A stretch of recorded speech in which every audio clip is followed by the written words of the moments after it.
Does your Windows 10 and 11 keep freezing? Well, if it does, then this video is for you. Welcome to Chola Tech Guides, and I'm your host Chola. Today, I'm going to guide you through the process of fixing the Windows 10 and 11 keeps freezing issue and how to fix that. So, let's just begin. Step number one, what you need to be doing is go to this PC.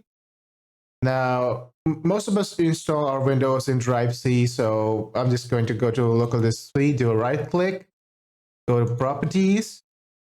Next option, I have to go to tools. Now there's this option called error checking. Make sure you do an error check. Click on this. It will give you one more option. Click on scan drive.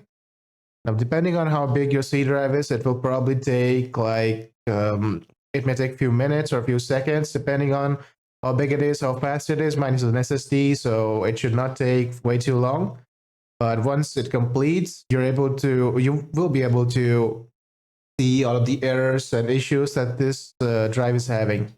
Once the error checking is complete, if there is no error, it will come like this: no errors were found. In your case, if any error comes, just click on this option called show details, and it will give you a brief list of what all are the errors and what you can do. So that is our step number one. Now for step number two, what you need to do is go to your start button again, type in cmd to open the command prompt. We're going to do a right click and run it as administrator. Make sure you don't run it automatically, just run it as administrator, otherwise it won't work properly. Click on yes. Now once you run it as administrator, it will open your CMD and the path should be C Windows System 32.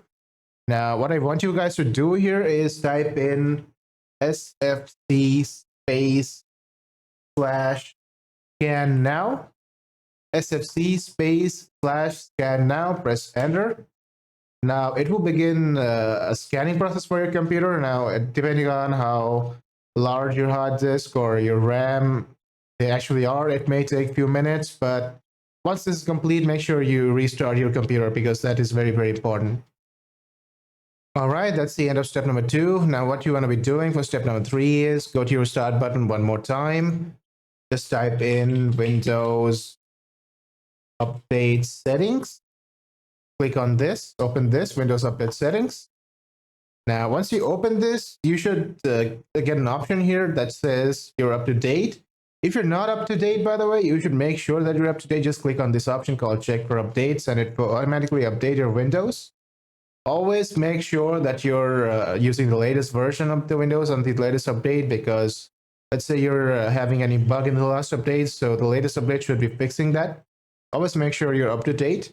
And those are the very easy and simple steps to fix the Windows freezing issue, I would say. And if this video helped you, please like the video. Please subscribe to the channel for more, and I will see you guys in the next video.